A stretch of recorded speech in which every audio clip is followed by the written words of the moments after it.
Hey, and welcome back to another episode of Bits of Hope. I'm Ash, and today we're going to talk about saying no without guilt. If you ever said yes when every part of you was screaming no, if you ever stayed late, picked up extra work, or agreed to something just to avoid disappointing someone. Yeah, same here.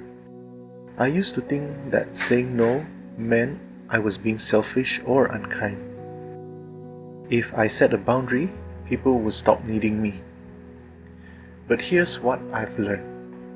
Often the people who get the most hurt by our no are the ones who've benefited from our constant yes. So today's episode, it's about reclaiming your time, your energy, and your peace without guilt. So why saying no feels hard? I think some of us were raised or conditioned to believe that being available 24/7 means we're good. Good employee, good friend, good child. And when you've been the fixer, the tech support, the emotional support, or the catch-all person for so long, saying no feels like letting people down. But here's the truth. No is not rejection. It's protection. It protects your time, your peace, your mental health, and honestly, your relationships too. Because resentment builds when you keep saying yes while you're burning out inside. I had to unlearn the lie that I owe everyone my energy. You don't, I don't, none of us do. So, learning to say no kindly but firmly, how do we do that? Here are a few things that help me, and maybe they'll help you too. Step 1. Pause before agreeing. You're allowed to say, "Let me get back to you." That alone can save you from auto-yes moments. Number 2. Practice neutral no's, like, "I appreciate you asking, but I can't commit to that right now."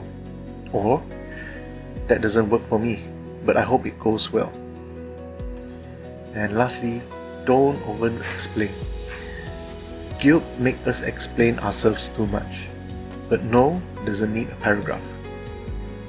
It just needs courage. Today's reboot of the week. This week I had an old laptop brought to me. It was super slow, fans always spinning, freezing every few minutes. At first I thought it was a hardware issue, but no. It just had way too many background processes running. Apps from starting up, browser tabs, old antivirus, syncing to, all pulling energy all the time. I disabled what it didn't need, cleaned up the startup list, gave it room to breathe. Guess what? It's running fine now. That laptop reminded me of myself. Too many open tabs. Too many yeses. We need to clear some of them out to function again. Reboot isn't just for tech. It's for people too. Here are some final thoughts before I go. You are not a machine. You don't exist to be constantly available. You are allowed to protect your peace. You are allowed to rest. You are allowed to say no. And the people who truly respect you, they'll understand. Take a deep breath. Let it out.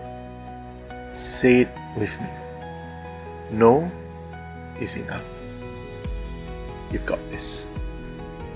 If today's episode gave you a bit of hope, share it with someone who needs permission to rest. And if you had a reboot moment of your own, I love to hear it. DM me or tag me at Bits of Hope on Instagram, and I'll catch up with you real soon.